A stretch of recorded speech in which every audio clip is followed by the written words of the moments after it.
Salam sehat sejahtera, jumpa lagi di channel Mata Ketiga. Hari ini kita akan telusuri sejenak tentang masa lalu dan masa depan kecerdasan buatan. Kita akan menganalisis dampak AI terhadap semua lapisan masyarakat berdasarkan pendapat dari berbagai ahli. Kami yakin ini pasti akan membantu Anda dalam pekerjaan dan kehidupan Anda di masa depan. Pada awal Maret lalu, dokumen sangat rahasia yang diduga dibocorkan dari internal OpenAI mulai beredar liar di internet. File tersebut berasal dari akun Twitter bernama Vancouver1717. Akun tersebut didaftarkan pada Juli 2023 dan hanya memiliki 2 tweet. Tweet pertama tertulis AGI akan lahir pada tahun 2030. Dan lainnya adalah file QStar info PDF ini. Kalimat pertama di awal dokumen sangat mengejutkan, mengatakan bahwa OpenAI akan menciptakan AGI yang setara dengan kecerdasan manusia pada tahun 2027 mendatang. AGI di sini adalah singkatan dari Artificial General Intelligence, yaitu kecerdasan umum buatan, suatu bentuk hipotesis AI yang berpotensi menyelesaikan tugas intelektual apapun yang dapat dilakukan manusia. Keadaan AI saat ini yang hanya bisa unggul di satu atau beberapa domain, seperti bermain catur atau mengenali wajah. Namun AGI di sisi lain akan memiliki kemampuan untuk memahami dan bernalar di berbagai bidang, seperti bahasa, logika, kreativitas, akal sehat, dan emosi layaknya manusia. AGI bukanlah sebuah konsep baru. Ini telah menjadi visi utama penelitian AI sejak awal dan tetap menjadi ide yang paling memecah belah. Beberapa penggemar AI percaya bahwa AGI tidak dapat dihindari dan akan segera terjadi serta akan mengarah pada era kemajuan teknologi dan sosial yang baru. Pihak lain lebih skeptis dan berhati-hati, serta memperingatkan risiko etis dan eksistensial dalam menciptakan dan mengendalikan entitas yang begitu kuat dan tidak dapat diprediksi. Namun seberapa dekat kita untuk mencapai AGI, dan apakah masuk akal untuk mencobanya? Faktanya, ini adalah pertanyaan penting yang jawabannya mungkin dapat memberikan bukti nyata bagi para penggemar AI yang ingin menyaksikan era kecerdasan manusia super. Banyak yang percaya bahwa kemunculan AGI menandai AI kecerdasan buatan yang disajikan dalam film fiksi ilmiah yang mengambil alih pekerjaan dan kehidupan sehari-hari manusia akan menjadi kenyataan. AGI adalah konsep kecerdasan buatan yang dianggap lebih canggih daripada AI. Dokumen bernama QStar ini mengklaim bahwa OpenAI mulai melatih model multimodal dengan 125 triliun parameter pada awal tahun 2022. OpenAI telah menyelesaikan pelatihan awal QStar pada Desember 2023 lalu. Namun, waktu rilis telah beberapa kali ditunda karena tingginya biaya daya komputasi. Saat ini direncanakan akan merilis GPT-8 menggunakan model QStar pada tahun 2027 mendatang. Tiba saat itu, model tersebut akan mengimplementasikan AGI sepenuhnya. Kecerdasan AGI ini setara dengan IQ manusia 145. Asal tahu saja, rata-rata IQ manusia di kisaran antara 85 hingga 115, sementara rata-rata IQ manusia umumnya adalah sekitar 100. IQ yang lebih tinggi dari 130 ini dapat dianggap jenius. IQ Einstein adalah 160, dan kecerdasan buatan dengan IQ 145 sudah cukup untuk mengalahkan IQ sebagian besar manusia jenius. Jika isi dokumen ini benar, maka AI hanya menyisakan waktu 3 tahun lagi bagi manusia. Meski banyak netizen yang meragukan keaslian dokumen tersebut, namun Proyek misterius Q-Star yang disebutkan dalam dokumen tersebut sebenarnya sudah beredar luas di internet sejak November tahun lalu.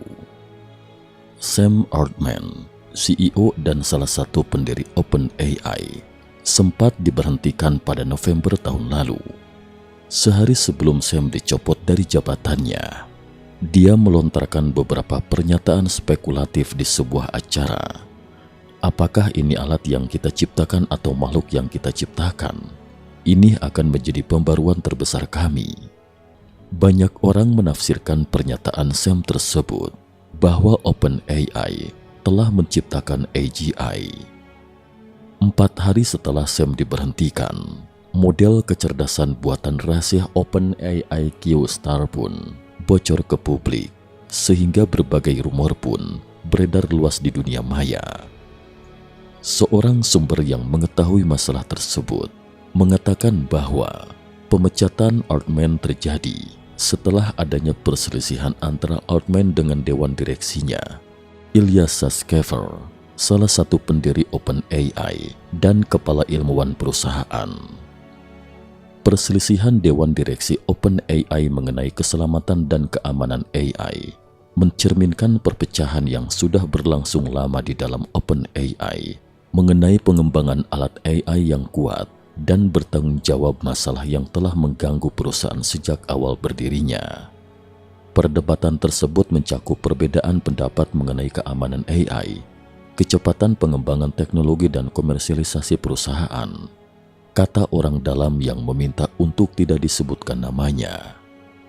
Serangkaian berita eksplosif ini membuat orang bertanya-tanya, sejauh mana perkembangan AI? Jika Metaverse dan Web 3 yang kita bicarakan sebelumnya masih memiliki beberapa unsur gimmick, maka AI tidak diragukan lagi, jelas merupakan revolusi teknologi yang nyata. Siapapun yang peka terhadap tren dunia dapat menyadari bahwa kita sedang berada di titik perubahan besar yang terjadi sekali dalam satu abad. Ada yang mengatakan bahwa AGI akan menghancurkan umat manusia di masa depan. Juga ada yang mengatakan bahwa kecerdasan buatan saat ini masih berupa sampah dan tidak ada yang perlu dikhawatirkan. Awal dari AI, tes Turing. Jika ingin melihat masa depan AI dengan jelas, harus memahami masa lalu AI.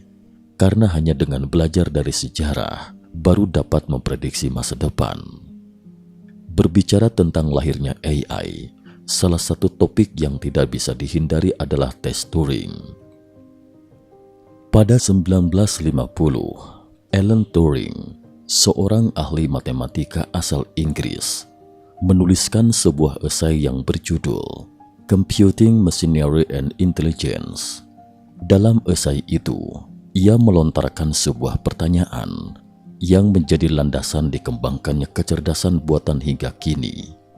Ia bertanya-tanya, apakah mesin dapat berpikir? Ia memiliki keyakinan bahwa suatu saat akan ada sebuah mesin yang bisa berpikir seperti manusia.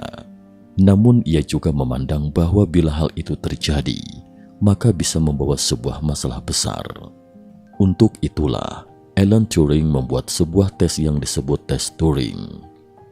Tes Turing merupakan sebuah uji pada mesin untuk melihat tingkat kecerdasan mesin tersebut.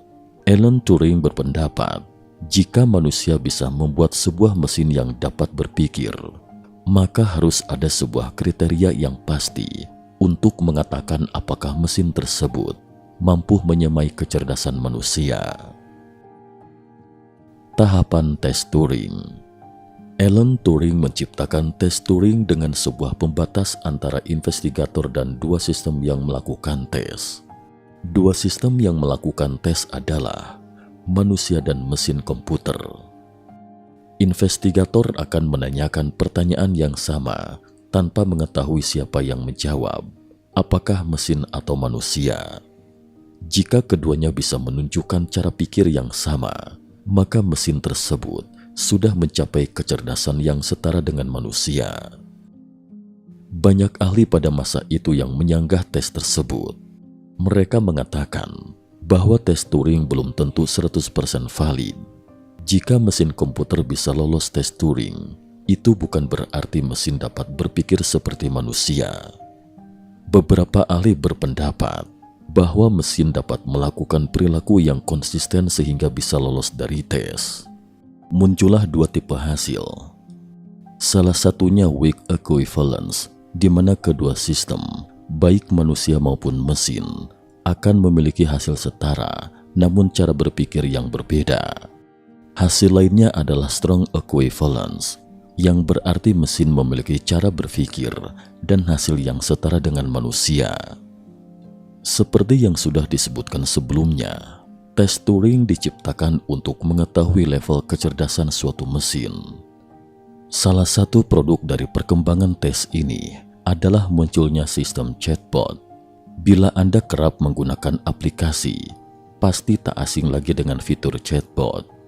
Chatbot adalah salah satu bentuk mesin pintar yang sudah ditanamkan informasi-informasi terkait. Misalnya, Anda menggunakan aplikasi e-commerce dan ingin mengajukan komplain. Anda akan bertemu mesin penjawab yang menanyakan Anda terkait komplain yang diajukan. Sayangnya, fitur chatbot masih kurang menjawab kebutuhan manusia. Mesin tak seperti manusia yang memiliki ikatan emosi sehingga mereka tak merasakan empati.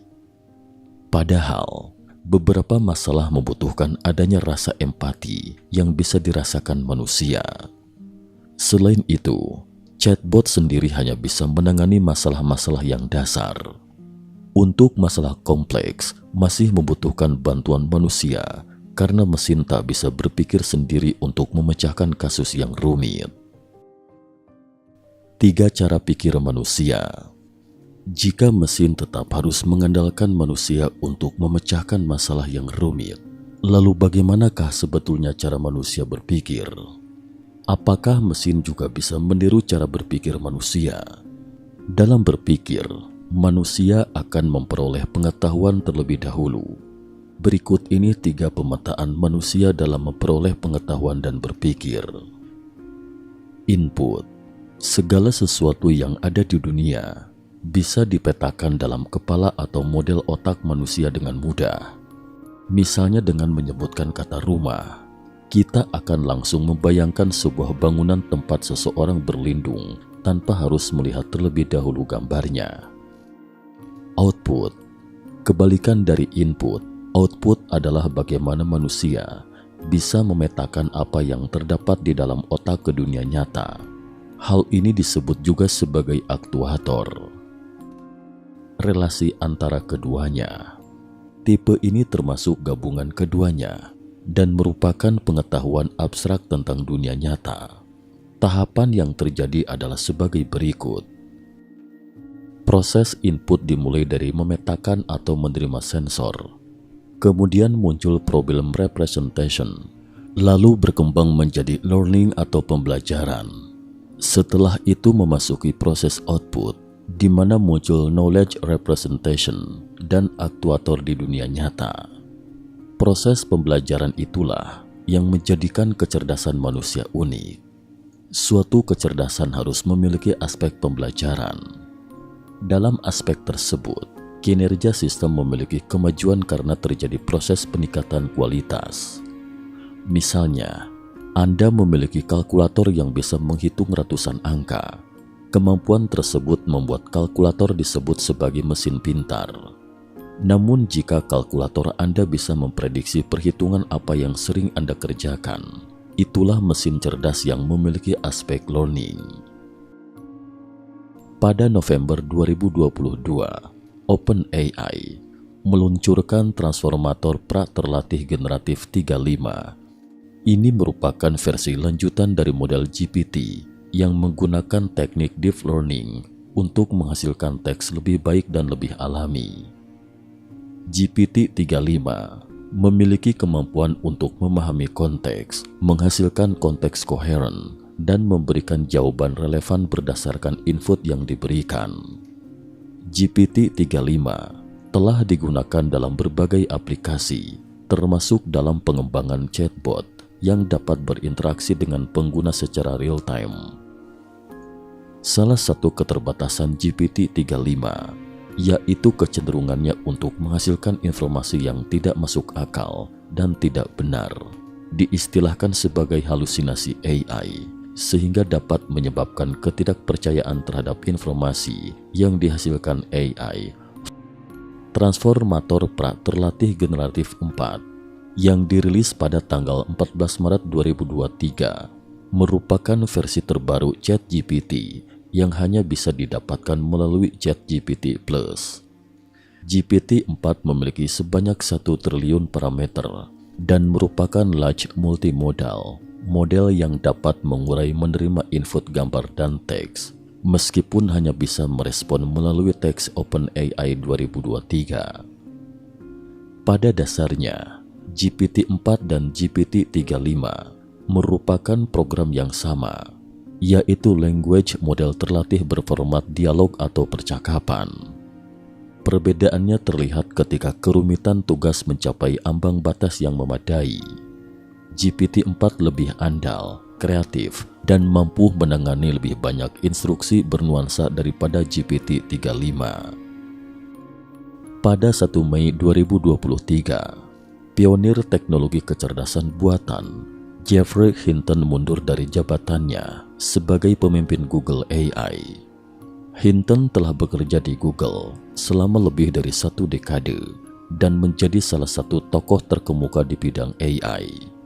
Dalam wawancara dengan The New York Times, dia mengatakan dirinya menyesali pekerjaan yang telah dilakukan di bidang tersebut. Menurut dia, dengan persaingan dari banyak perusahaan untuk menciptakan AI tercanggih, teknologi itu akan menjadi semakin berbahaya. Dalam sebuah kicauannya, Hinton mengaku meninggalkan Google agar dia dapat berbicara dengan bebas tentang risiko AI dan bukan karena keinginan untuk mengkritik Google secara khusus. Belakangan, New York Times menulis biografi tentang Hinton dengan judul "Ketika Godfather AI mulai takut pada ciptaannya". Seperti yang diketahui, milioner Elon Musk telah beberapa kali memperingatkan bahaya kecerdasan buatan dalam sebuah dokumenter terbaru berjudul "Do You Trust This Computer?". Elon menyebut bahwa di zaman kecerdasan buatan, kita bisa menciptakan diktator abadi yang tidak akan pernah bisa kita lepaskan. Jika AI ingin mencapai suatu tujuan dan manusia menghalanginya, maka AI tidak akan segan-segan menghancurkan manusia. Bukan karena AI memiliki perasaan jahat terhadap manusia, tapi hanya karena manusia kebetulan ada di jalan ini.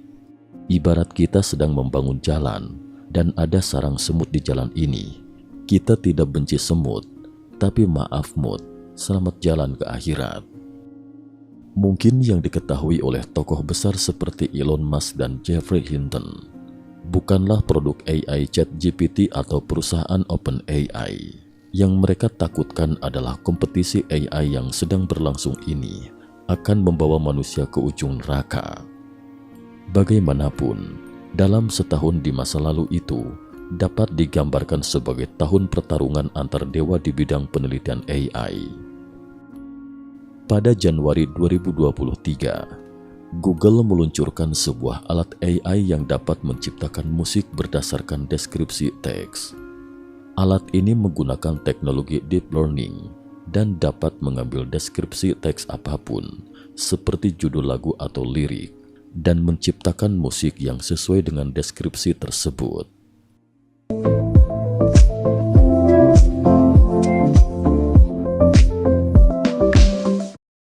AI tool memiliki Google ini menggunakan 280.000 jam audio untuk pelatihan. Sistem baru ini disebut Music LM dan menggunakan audio LM, sebuah alat pembuat musik yang didorong oleh AI yang cukup menarik perhatian pada Oktober lalu. Menurut kami, persaingan AI ini tidak akan melambat di masa depan. Sama seperti ketika Amerika Serikat dan Uni Soviet menciptakan keajaiban pendaratan di bulan saat mereka bersaing memperebutkan hegemoni. Tidak ada yang bisa memberikan jawaban pasti mengenai apakah persaingan AI ini akan menciptakan keajaiban atau monster. Apa yang bisa kita lakukan sebagai orang biasa adalah menyambut masa depan dengan persiapan penuh. Pada Maret 2023, OpenAI merilis laporan observasi awal tentang potensi dampak AI terhadap pasar tenaga kerja. Laporan tersebut menunjukkan bahwa 19% pasar tenaga kerja AS akan terkena dampak yang parah. Setidaknya 50% di 19% pekerjaan ini akan digantikan oleh AI. Pekerjaan yang paling terkena dampaknya adalah penerjemah, penulis, jurnalis, ahli matematika, pekerja keuangan, insinyur blockchain, dan semacamnya. Namun menurut kami, sulit untuk memastikan berapa lama profesi ini bisa bertahan. Bagaimanapun, bidang robotika berkembang sangat pesat. Sementara itu, menurut Kai-Fu Lee, CEO Sinovention Ventures dan mantan Presiden Google Tiongkok, bahwa pekerjaan yang membutuhkan kreativitas dan keterampilan sosial serta keterampilan negosiasi di masa depan adalah pekerjaan yang paling kecil kemungkinannya untuk digantikan. Pekerjaan yang tidak membutuhkan bakat dan memerlukan pelatihan singkat, serta posisi yang melibatkan banyak pekerjaan berulang adalah yang paling mudah untuk digantikan. Dari perspektif yang komprehensif selama 70 tahun perkembangan AI, dapat dikata bahwa ini merupakan 70 tahun yang panjang dan sulit. Ada periode perkembangan pesat dan surut, masing-masing dari 3 konsep pemikiran simbolisme, koneksionisme, behaviorisme telah menjadi yang terdepan selama beberapa dekade. Namun, model AI besar saat ini tidak diragukan lagi memiliki banyak kekurangan. Struktur fisika zaman Newton juga tidak sempurna. Kemudian Albert Einstein, James Clerk Maxwell, Niels Bohr, Paul Adrian Maurice Dirac, dan ilmuwan lain terus menyempurnakannya, yang membuahkan prestasi gemilang dalam dunia fisika saat ini. Tidak ada yang tahu apakah proyek Q-Star akan menciptakan AGI kecerdasan buatan yang kuat pada tahun 2027 mendatang. Namun jelas bahwa dalam 70 tahun ke depan, perkembangan kecerdasan buatan akan semakin banyak muncul aksi yang eksplosif. Banyak orang yang merasa cemas karena pesatnya perkembangan industri AI belakangan ini. Namun menurut kami, ada kalanya kecemasan itu adalah sesuatu yang baik, karena ia akan memaksa kita untuk mengenali kembali jati diri kita. Seperti yang dikatakan Xiao Yanghua, Profesor Ilmu Komputer, Universitas Fudan Tiongkok, kita belum pernah melihat entitas cerdas yang terlihat persis sama seperti kita di cermin seperti saat ini. Itulah era baru kecerdasan buatan. Oleh karena itu, sangatlah mendesak untuk memahami kembali jati diri kita di era kecerdasan buatan. Masih ingat tema proyek penelitian musim panas Dartmouth tentang kecerdasan buatan yang menandai tahun pertama AI tentang cara membuat mesin, meniru pembelajaran manusia dan aspek kecerdasan lainnya. AI kecerdasan buatan menghasilkan kecerdasan tidaklah menakutkan. Yang menakutkan adalah manusia kehilangan kemampuan berpikir dan pembelajaran berkesinambungan karena munculnya AI. Sekian dan terima kasih atas perhatiannya.